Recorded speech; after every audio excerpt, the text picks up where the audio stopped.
GS में आपका स्वागत है। आज बच्चों हम लोग जीएस के यानी कि अकबर के सेकेंड पार्ट में, फर्स्ट पार्ट में आपने जीवन यापन से लेके और जो भी कल्चरल चीज़ें थी वो कंप्लीट की। और क्योंकि हिस्ट्री में, मिडिवल हिस्ट्री में सबसे बड़ा पार्ट अगर है तो वो अकबर का, बहुत ज़्यादा मैक्सिमम क्वेश्चंस जो हैं किसी भी एग्ज़ाम में देखेंगे तो आते हैं।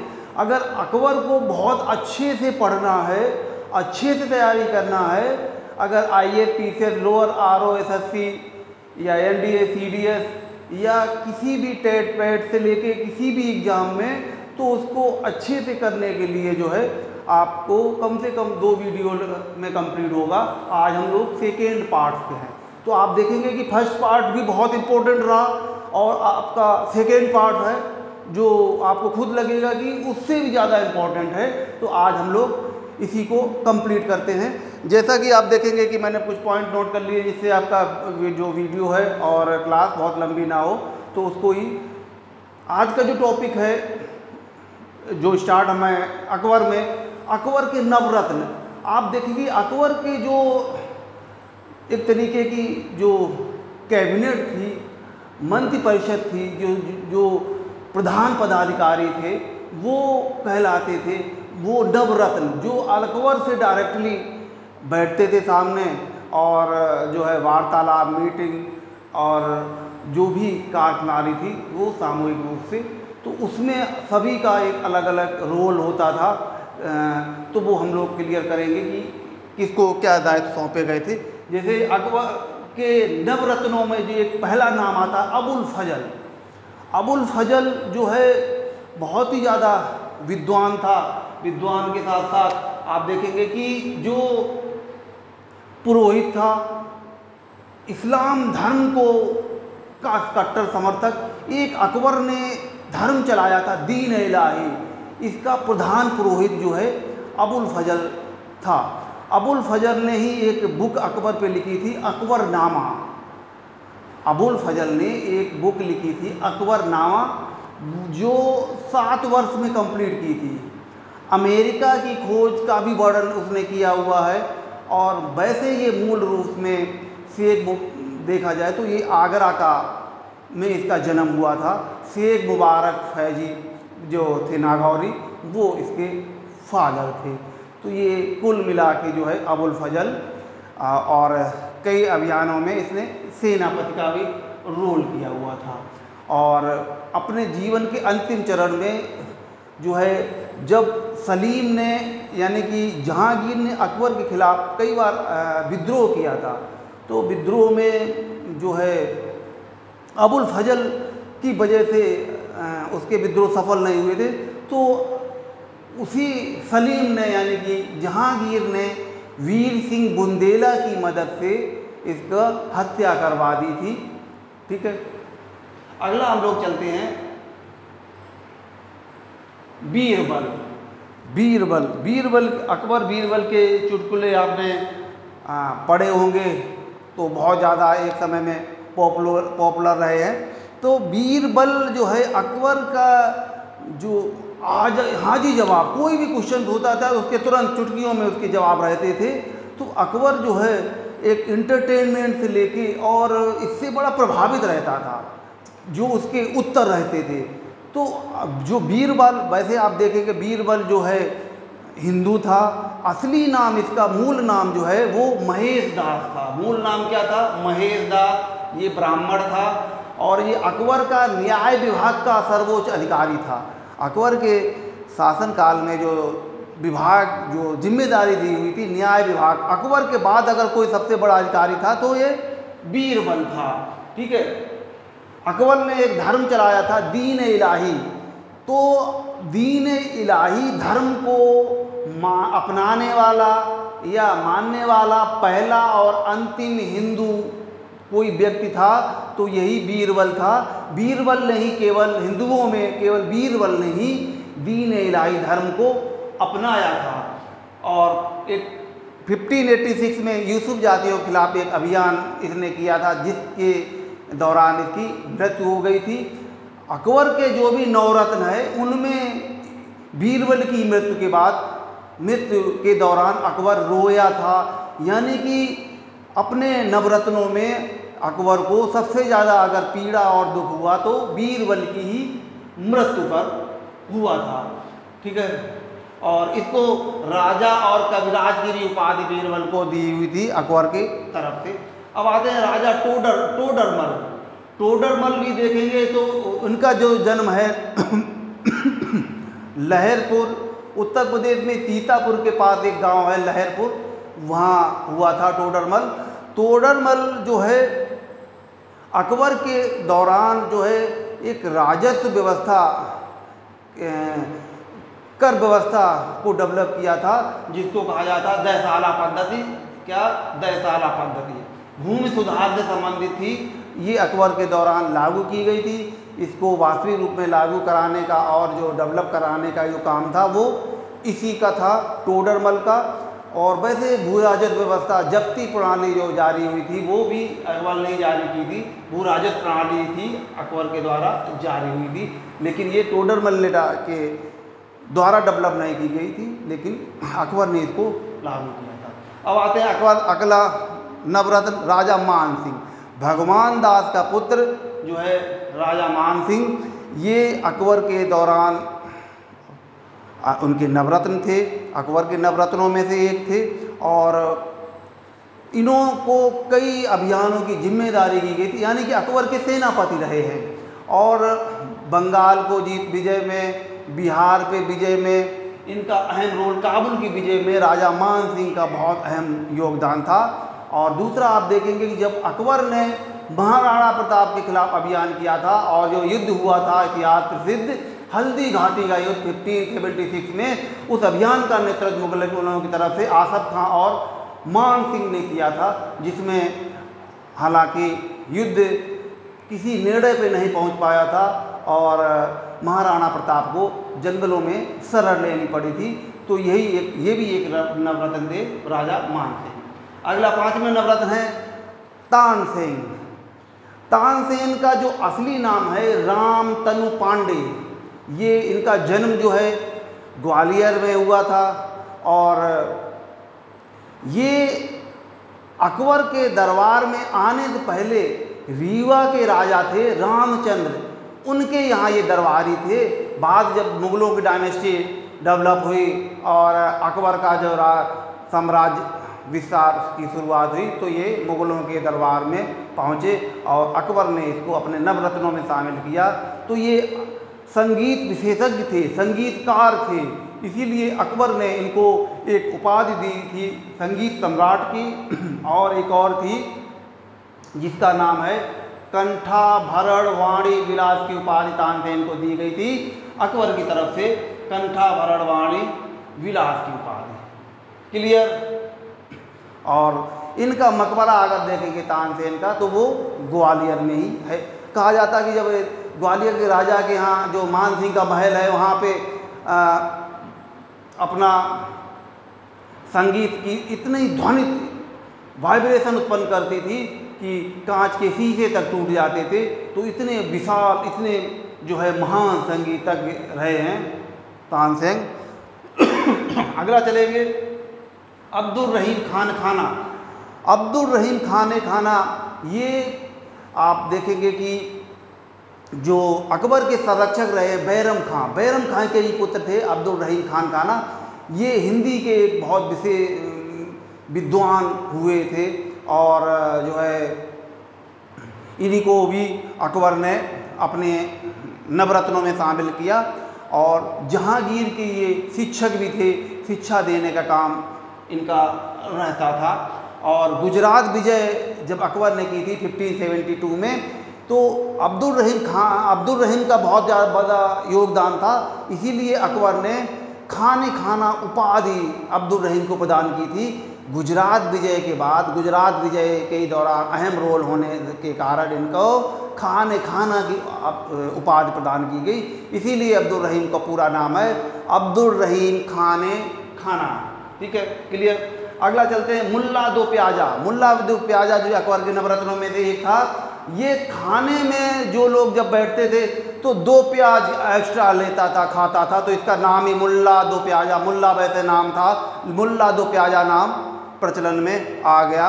और ये अकबर का वफादार मित्र भी था और इसीलिए जो है अकबर के नवरत्नों में इसको शामिल किया गया। फैजी, अबुल फजल जो देखेंगे, अबुल फजल के बड़े भाई थे फैजी, अकबर के नवरत्नों में से एक थे। इनको भी केवल कवि और लेखक भी थे। महाभारत और भागवत पुराण का फारसी भाषा में इन्होंने अनुवाद भी किया था। किसका? महाभारत का और भागवत पुराण का फारसी भाषा में अनुवाद किया था और ये अकबर के नवरत्नों में से एक थे। अगला है, अंतिम है नवरत्न जो हैं हकीम हुमाम। हकीम हुमाम जो है अकबर के ही बचपन के दोस्त रहे हैं और प्रिय मित्रता के साथ साथ वफादार भी थे। तो इनको रसोइये का काम सौंपा गया था। इनको बखूबी पता था कि अकबर को व्यंजनों में कौन कौन से व्यंजन प्रिय हैं और बहुत ही स्वादिष्ट ये व्यंजन बनवाते थे। तो इन्हीं के देख रेख में अकबर के लिए भोजन तैयार होता था। अकबर इनके भोजन से इतना प्रभावित हुआ बनाने से, इनको भी नवरत्नों में शामिल किया गया, हकीम हुमाम। ठीक है, तो ये रसोइये के प्रधान थे। तो कुल मिला के ये आप देखेंगे कि अकबर के नवरत्न हैं ये और बहुत ही इम्पोर्टेंट हैं और अक्सर एग्जामों में ये पूछे जाते हैं। अगला हम लोग चलते हैं अकबर के द्वारा निर्मित इमारतें या अकबर के दौरान जो ऐतिहासिक इमारतें निर्मित हुई हैं वो कौन कौन थी। तो पहले आप देखेंगे कि हुमायूं का मकबरा। हालांकि अकबर ने हुमायूं का मकबरा नहीं बनवाया था, लेकिन अकबर के शासनकाल के दौरान हुआ था। इनको हाजी बेगम ने बनवाया था, हाजी बेगम ने बनवाया था। अकबर के शासन के दौरान सबसे पहली इमारत अगर कोई निर्मित हुई थी तो यही हुमायूं का मकबरा। ये कहाँ पे है? तो दिल्ली में है और 4 बाग शैली युक्त निर्मित भारत में निर्मित होने वाला पहला मकबरा है। तो ये हुमायूं का मकबरा है दिल्ली में और इस हुमायूं के मकबरे को ताजमहल का पूर्वगामी कहा जाता है। निर्मित किया किसने? तो अकबर की सौतेली माँ हाजी बेगम ने।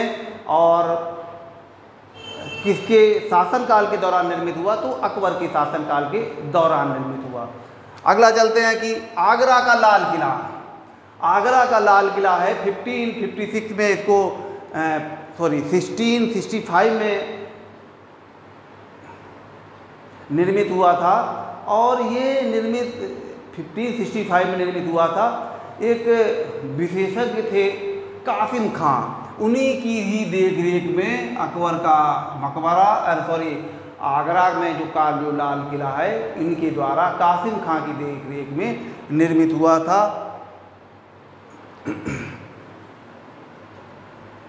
1565 में करीब करीब इसको बनने में 15 साल लगे थे, 15 साल बनने में लगे थे और करीब करीब जो देखेंगे 35 लाख रुपए लगभग उस समय के पैसे की वैल्यू के अकॉर्डिंग जो देखेंगे तो 35 लाख रुपए उस समय खर्च हुए थे और 2-3 हज़ार रुपये 2-3 हज़ार लोगों ने लगातार काम किया, तब जाके आगरा में अकबर के द्वारा लाल किला निर्मित रहा और अकबर की जो राजधानी भी लंबे समय तक आगरा में रही है।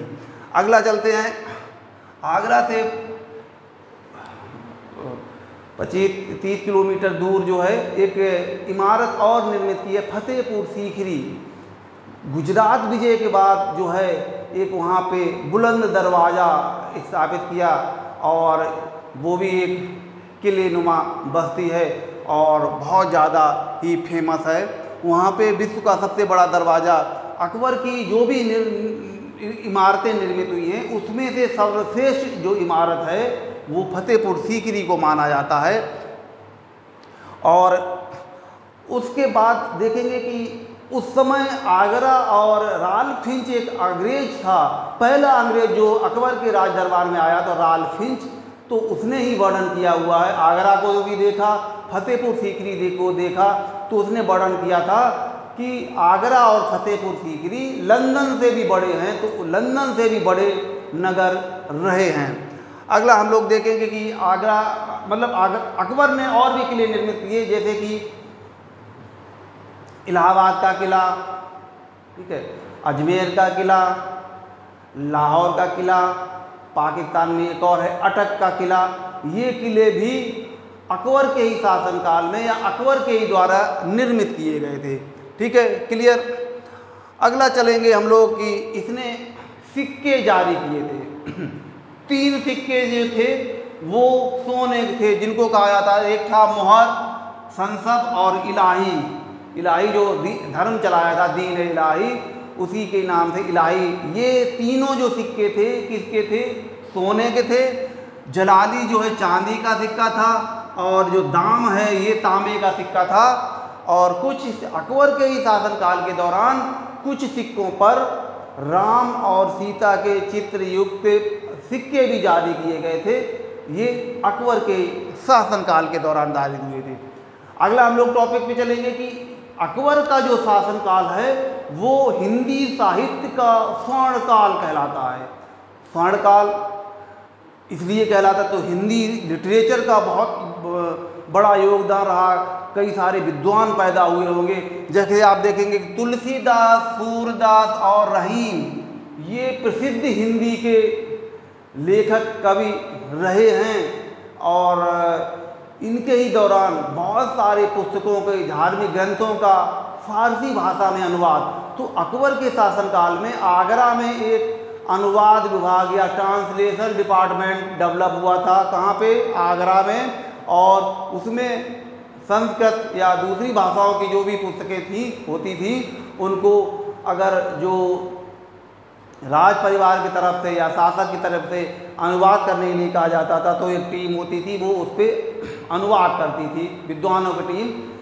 ठीक है, तो उन्हीं में से थे एक महाभारत का फारसी भाषा में अनुवाद हुआ था, रज्मनामा से। बहुत इम्पोर्टेंट है, अक्सर क्वेश्चन आता है कि महाभारत का फारसी भाषा में अनुवाद किस नाम से हुआ था? तो रज्मनामा।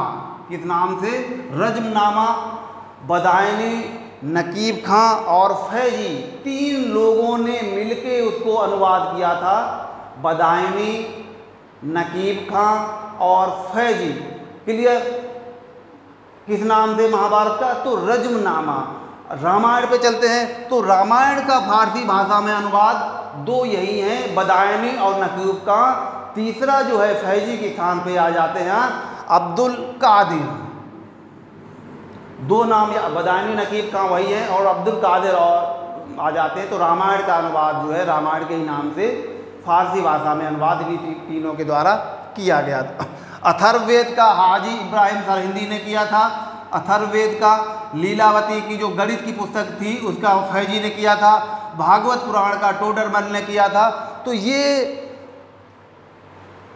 पुस्तकें थी, धार्मिक ग्रंथ थे, संस्कृत भाषाओं में इनको अनुवाद किया गया था। किसमें? फारसी भाषा में, इन विशेषज्ञों के द्वारा। अकबर ने की जब डेथ हो जाती है 1605 में, तो अकबर ने अपने मृत्यु के लिए जो मकबरा पहले ही बना दिया था, जो है मूल ढांचा बनवा दिया था, और कैसा कहाँ पे बनेगा सारा, उसमें बाद में जो है जो अपूर्ण था उसको कंप्लीट जहांगीर ने कराया था। तो अकबर का मकबरा जो है आगरा में ही है। मूल रूप से अकबर जैसा चाहते थे वैसा ही हिंदू, बौद्ध, इस्लाम कल्चर का या वहाँ पे संस्कृत के साक्ष्य आप अगर देखेंगे तो वहाँ पे उपलब्ध होते हैं। ठीक है, अकबर के दौरान एक हॉवेल हैं जिन्होंने, अंग्रेज हॉवेल, उन्होंने ही जो है अकबर के स्मारक मकबरे को जो है पुण्य स्मारक कहा है। ये कहा था अकबर का मकबरा किसी शासक का महान या पुण्य स्मारक की संज्ञा दी, कि जिसमें कई धार्मिक प्रतीकों को, धार्मिक साक्ष्यों को महत्व दिया, यानी कि सर्व धर्म संभावों में विश्वास करता था। ठीक है, अकबर के समय में एक संगीतज्ञ और थे, कौन से, जिनका नाम है हरिदास, स्वामी हरिदास। ये जो है वही मथुरा वृंदावन में ही कृष्ण की आराधना किया करते थे। और ये जो स्वामी हरिदास हैं ये अकबर के शासनकाल में यहाँ पे रहे और संगीत वगैरह का काम किया था। अकबर की जो धार्मिक नीतियाँ जो हैं उदारवादी थी, हिंदुओं के प्रति लिबरल थी, कठोर नहीं रही हैं। तो कई सारे मुस्लिम हैं अकबर से नाराज़ रहते थे कि अकबर ने जो विवाह भी किया था हिंदू स्त्रियों के साथ उठना बैठना, उनके पर्व में भाग लेना, तो कई जो इस्लामी कट्टरपंथी व्यक्ति हैं उनको पसंद नहीं आता था। उनमें से एक व्यक्ति था मुल्ला याजदी, जिसने अकबर के खिलाफ फतवा जारी किया गया था। तो मुग़ल बादशाह अकबर पहला ऐसा था जिसके खिलाफ फतवा जारी किया था। किसने जारी किया था? तो मुल्ला याजदी ने अकबर के खिलाफ फतवा जारी किया था। एक दिल्ली सल्तनत में भी एक कोई सुल्तान था, आप बता सकते हैं बच्चों? कोई नाम याद आया? MBT, मोहम्मद बिन तुगलक। उसके खिलाफ भी 2 पर्सन ऐसे मिलते हैं, सुल्तान मिलते हैं, एक मुग़लों में, एक दिल्ली सल्तनत में, जिसके खिलाफ फतवा जारी हुआ था। तो दिल्ली सल्तनत में हुआ था तो वही मोहम्मद बिन तुगलक, उसके खिलाफ भी फतवा जारी किया हुआ, और इधर जो है अकबर के खिलाफ। तो बच्चों बाकी हम लोग जो युद्ध हैं वो हम एक टॉपिक और लेंगे अकबर को, तब कंप्लीट होगा। बाकी अगर आपको कोई प्रॉब्लम हो, कुछ समझ में नहीं आया, कोई क्लियर नहीं हुआ, तो आप कमेंट के थ्रू हमें इन्फॉर्मेशन दें। और अगर आपने चैनल सब्सक्राइब नहीं किया हुआ है, आपने या आपके फ्रेंड ने या किसी आपके मित्र ने या कोई ऐसा रिलेटिव है जो GS बहुत अच्छी करना चाहता है या हिस्ट्री उसको समझ नहीं आती है, तो आप हमारे चैनल का नाम हो जाएं। और जो हमारे चैनल का नाम है ब्रेन्स GS, और आप अपनी GS को और अपने साथियों की GS को बेहतर करें। मिलते हैं हम लोग नेक्स्ट टॉपिक पे शीघ्र ही। ओके।